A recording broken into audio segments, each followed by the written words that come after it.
Skate Talk Online, the ultimate figure skating resource.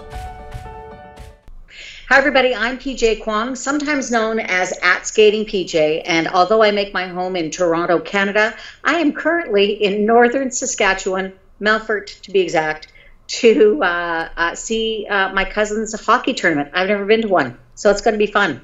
Anyway, I'm looking forward to talking skating though with you, Tony, so thanks for having me. Thank you very much for joining me. Today we're going to talk about Skate America, first Grand Prix stop of the 2018 series.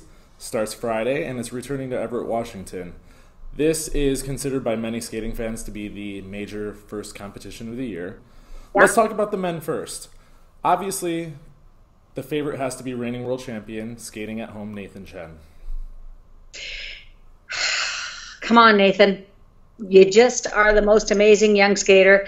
Let's see you recover from the Japan Open, which was not his best outing, 4th out of 6 skaters just last month. I have such faith in Nathan Chen skating, I can't even begin to tell you. I remember being at the Four Continents Championships, the test event for the Olympic Games, when he did all of those quads in that Prix program, and I said, today the sport changed. So he is a game changer as far as I'm concerned. I know that he will have been disappointed with his program at Japan Open. What I know about Nathan, what you do too, is that when he doesn't skate up to the potential that he's looking for, then you know what, he tends to get mad at himself, and that's when we see him really shine. So I think that it's his to lose at Skate America. I think that he is by far the strongest man in the field, and I'm just looking forward to seeing him open this Grand Prix season with a bang. Looking past Nathan, there are a bunch of skaters in the men's field that can wind up on the podium. Out of those skaters, who do you think has the biggest chance to come away with a medal this weekend? I'm really wondering if this is going to be the time that we see Nam Nguyen return to sort of top form in competition. You know what? He was as high as 5th in the world. He just won recently the Salt Lake, the Classic Invitational. I can't remember what it's called. You know the one. So I think that he's somebody to really keep your eye on. I also know that he's somebody who competes very well at the beginning of a season. So he is on fire. He has made a whole bunch of changes.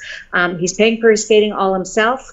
And I think that that makes a difference in terms of the commitment that we're seeing in training and the wow factor in competition. I saw him at the GTSA competition in August in Toronto, and I was very impressed then. I know that he's going to come up against Vincent Zhou and Jimmy Ma, both of the United States.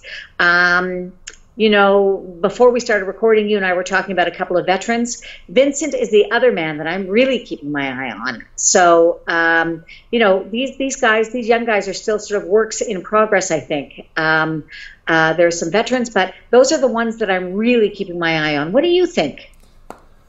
I think the podium is wide open. It's difficult to say. You have a lot of skaters that on a good day could wind up potentially winning. Vincent Zhou, if he's 100% like he says he is, I think he, with his quads, definitely has the potential to be up there. I think that you have 2 veterans, elder statesmen of the sport, Sergei Voronov of Russia and Alexei Bychenko of Israel, both 31 and 30 years old, but enjoying some of their best results they've ever had.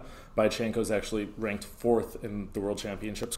And you have Mikhail Brezhina, who was once upon a time twice 4th at the World Championships. So it really just comes down to who has their best skate and who really wants to start the season on a strong note.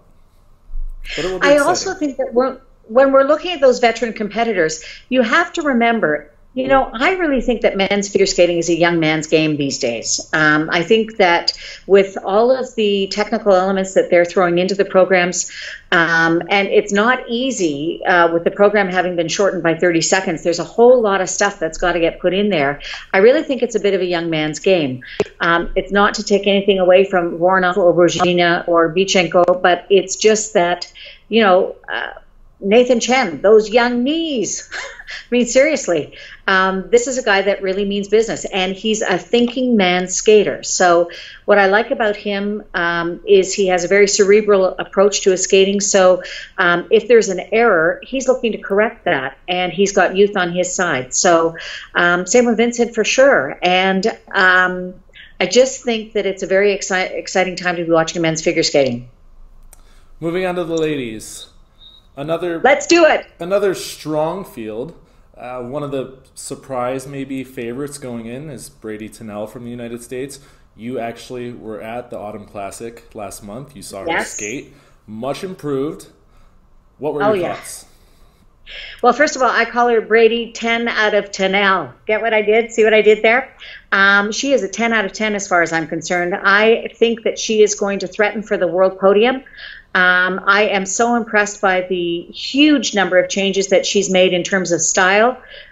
She's always been, or certainly as far as we know, she is a dynamite jumper. She's got great technique, great technical elements. It was all interwoven in these beautiful pieces of choreography. That short program that's brand new, what I love about it is that it really makes it seem like we're looking at a piece of modern dance. Different shapes, different kind of style. I'm very impressed by it's a huge leap for her. And then when we look at the free program with Romeo and Juliet, there's no bit of cheese about it. It's not sort of like, fainting on the divan kind of Juliet that we sometimes see. The expression, the interpretation of the theme is superb, costuming is exquisite, and the skating is divine. And we need to mention that she beat the Olympic silver medalist, Yevgenia Medvedeva. So that's not something that was going to happen easily. So you know what? Go Brady. I am Team Brady all the way. And she's my pick for Skate America champion. She's up against tough competition. Among them, 3 Japanese ladies, 2 of them really, really at the top of their game. Satoko Miyahara, current bronze medalist at the World Championships, and Kaori Sakamoto, who really came on strong last season. Your thoughts on them? Well, I love Satoko Miyahara, and what I love about her is that she has sort of a delicate quality. She's what I call like the original Steel Magnolia. As delicate and graceful as she has a heart and courage that is really quite remarkable. That said, my preference will always go to the skaters who really fill the rink and who go not just from edge to edge in the rink, but they go beyond in terms of their interpretation. And that's certainly what Brady is doing. So Satoko is somebody whose skating I love to watch. I love her interpretation. And again, she's a fearless kind of competitor. Then when we're looking at Kaori, she just beat Brady at the Japan Open. So she's somebody that you certainly have to pay attention to. But for me, I am looking for a complete kind of package. And I also want to give sort of an honorable mention to Star Andrews, who's sort of part of the not quite yet ready for primetime players, as we used to say on Saturday Night Live. I think that she is a tour de force. I'm looking forward to seeing her mature and develop, but the fact that she just goes for it is something that I find quite wonderful. So I think the American women are on the rise. Other challengers for the podium, surprise Luna Hendricks from Belgium. She had no junior career. Her best result on the junior circuit was 9th at a junior Grand Prix. She's already ranked top 10 at the World Championships. She's had a good showing so far this season. Definitely, I think if the door is left open even a little bit, we could potentially see her really start to make a move. I think we could see her start to make a move. Is she ready to sort of get into that final group? It's pretty crowded up there.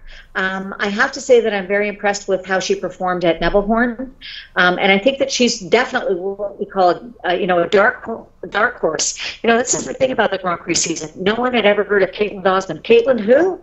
And then she won Skate Canada on her very first try. You know what I mean? It was her only Grand Prix event. So you just never do know what's going to happen, and certainly she has been making some huge strides of late. To be top 10 in the world is a pretty amazing feat, so I would not count her out. But as I said, that top group of women is pretty crowded. But I'm still anxious to see what the competition is going to be like. Can't forget Marin Honda, who now trains in the United States. Had a lot of expectations on her shoulders last season. Really didn't meet them. Potentially she could start to build this year. And then also Elena Radianova, who before last season was actually the last woman to beat Evgenia Medvedeva. Let's just agree that we're going to talk about basically all 12 competitors as being contenders, because that's pretty much what it's like. I mean, we're already up to sort of like 8 skaters who could do it. Marin Honda I think that it takes a little bit of time to find your feet. I think that we see sometimes when skaters make that transition from junior to senior that they're not 100% ready for what's required of them. Some skaters make that transition easily. Others, they're like a Roman candle. We see them like Elizaveta Tuktamisheva. We see her and then she sort of goes quiet for a couple of years as she's sort of finding herself. She's back, by the way, with quite the force and fury. Radionova, I'd love to see what she can do. Talk about a crowded field. I mean, that whole group of Russian women, they're on the move, and they are owning a big part of sort of women's figure skating, I think, at the moment. Maren, well, let's see what happens. I think that it's going to be, as you said, like an amazing event. This may be the premier event of Skate America, and I think it's great considering it is the discipline that the Americans have always loved the most is women's figure skating. So, yay. Moving on to pairs. Many top teams have either retired or taken a break this season, and it's giving an opportunity to many younger pairs to get a chance on the Grand Prix circuit. In this field, we have reigning world silver medalists Evgenia Tarasova and Vladimir Morozov from Russia. The favorites, pretty obviously. One thing they have issues with so far in their career, though, I think is finding a style. They've already switched their short program that they had originally planned to skate this season. What do you think their style should be? Do you think at this point they have something that really fits them that they're just not going with? Well, I think that there are a couple of things that have happened in the off season. First of all, they've moved over to Maxim Trankov, so their training environment is completely different. They're now training on their own rather than having to be sort of in the larger group where they were before. I think that this is a team that, for me, is a step back in time without being old-fashioned. They have the most beautiful, elegant, classical style. I think that when they move to pieces of music that reflect that kind of classicism, let's say, I think that they are truly in their element. I don't think that they were ever 100% comfortable with their free program last year, and it showed. It was one of those, I call them, my mother's making me skate to this program. I had to skate to Chitty Chitty Bang Bang. I felt the same way. So it's just one of those scenarios where, it's good to try new things. We've seen lots of skaters who are doing that. I think I watched them on YouTube from Finlandia, and I love the free program. I think that it has all of the elements that speak to their strengths, like unison, like that beautiful body line, like the way that they're a wonderful physical match. I think that they're on the brink of greatness. I think that they're going to be world champions. So I said it here, it's October, but I just, I have great faith in what this team is able to do and in their potential. Behind them, you have two American teams, both with a different story. Yep. Alexa and Chris Knierim made a huge move this season. They are now training with Olympic champion Alyona Savchenko in Germany. Are they a work in progress and they know this and it's going to take some time to build, or do you think they can start challenging already? It's interesting. As a coach, you get a new student that was trained by somebody else and the new student happens to have success or not success at the first event. It's not really yours yet. You have to have a certain amount of time under your belt with a new coaching situation in order for the skaters to be truly belonging to that coach, if you know what I mean. So when we look at Alyona Savchenko and all of her success, she's somebody who is certainly a master where pairs are concerned. I think that Alexa and Chris have wonderful potential, and there are glimpses of greatness that we've seen in them over time. What we need is somebody who can weave together all those moments of greatness, all of those moments of sort of technical expertise into a program and into a consistent style and a consistent technique throughout their program in order for them to achieve maximum results. I think that making a change, sometimes a change is as good as a rest. Sometimes you need a different set of eyes on you to sort of figure out where to go next. So it can't have been easy, but I fully support and applaud what they've done. So look for them. I think the Grand Prix events are a warm-up. Look for them to really be at peak performance by nationals. That's what I think. Maybe a little mini battle within itself at Skate America is one of the other American teams, Ashley Kane and Timothy Leduc. when you consider this year that the American pairs only have one spot at the World Championships, it could potentially be wide open if one of these teams behind the Knierim start to make a push. Do you think that Kane and Leduc can potentially be that team? And do you think that this event is important to start to make that mark? When you're looking to make your mark, every event's important, especially if you're a bit of the underdog. So if I were Kane and Leduc and it was my strategy, I would be going, flat out at every competition to try and get as much exposure, to try and get not just about the points, but about the buzz, because I think the buzz is really important, especially since, you're right, the American pairs only have one spot for which they've qualified for the World Championships. So I think that if you're the team that's doing the chasing rather than being chased, you want to make sure that every outing counts. So for Kane and Leduc, I think that that's what their job is to leave no stone unturned and to make sure that every time they set foot on the ice that they're noticed. So that's what I would be advising them. The rest of the field is basically unknowns to, I think, the casual figure skating fan, but a team that we really have to watch is another Russian team, Alyssa Efimova and Alexander Korovin.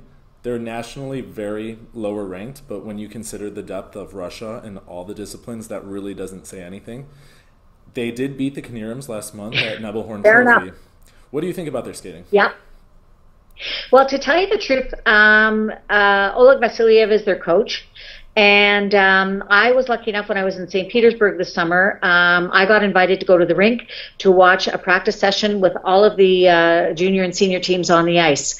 I didn't know who they were at the time, but my eye was drawn to that team. I think that we're looking at something very special in what I said to, I did a podcast recording with Oleg and then separately with Tamara Moskvina.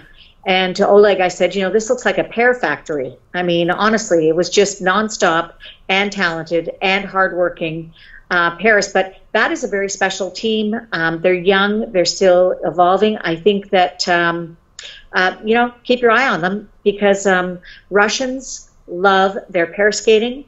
They love the fact that it's been a discipline that has been very good for them for results, and they want to keep it in the family. So I think that you're right. This could be an interesting event for that reason. Finally, ice dance. Maybe Yay! The most obvious favorites across any of the disciplines are U.S. national champions, world silver medalists Madison Hubble and Zach Donahue. Debuted their programs last month at U.S. International Classic.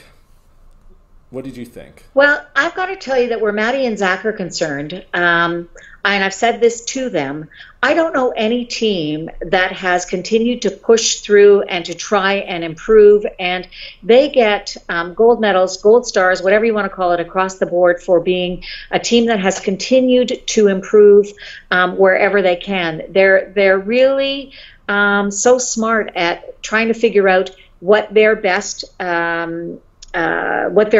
way of performing is, and I just love their work ethic. I love their tenacity, and I love them. So in my mind, they are really head and shoulders above the rest of the field. At Skate America, I think the fans are in for a real treat to see the new material, and you know what? Congratulations to them. They have persisted through situations where people said, yeah, maybe it's time for you to not kind of continue. And they just said, no, we're not ready to go. We're going to stay. And I'm glad they did. So Madison Hubble and Zach Donahue, I'm on team Maddie and Zach. They were my pick for dance as well. There you go. We're agreeing on everything. Can you believe that? Yes. I know. It's wonderful. Behind them, there are two teams that are in the top 10 at the World Championships. The Italians, Charlene Guignard and Marco Fabbri. They were in the shadow of their teammates for so many years. Time to make their move now that they are the top team in Italy? Well, what I like about Charlene and Marco is the fact that, again, they have done this all on their terms. It did not matter who was ahead of them. They still persisted and continued and got better and improved, and they continue to do that. So there's a very good shot that they're going to end up on the podium at Skate America. I think it would be a real boost to their confidence. We have one other team to talk about, a medal favorite as well, most likely. Russians Tiffany Zagorski and Jonathan Guerrero. Yes. They made a big move last season. I don't think anybody at the beginning of last season thought they had a chance to be at the Olympics and Worlds, but they found themselves at both events. They were 8th at the World Championships. Tiffany's had a knee injury over the summer, so we haven't seen them, and they have a free dance by Christopher Dean. Do you see them moving up as well? You know what? If you've got Christopher Dean working with you, then that gives you an advantage over lots of the teams, because Christopher Dean is, well, a legend, and somebody who was able to help skaters learn to express and to perform different genres, different themes. So good for them. I think that that's amazing. I think that that's another one of those teams that we have to kind of keep our eyes on, because they're not really in bold capital letters yet.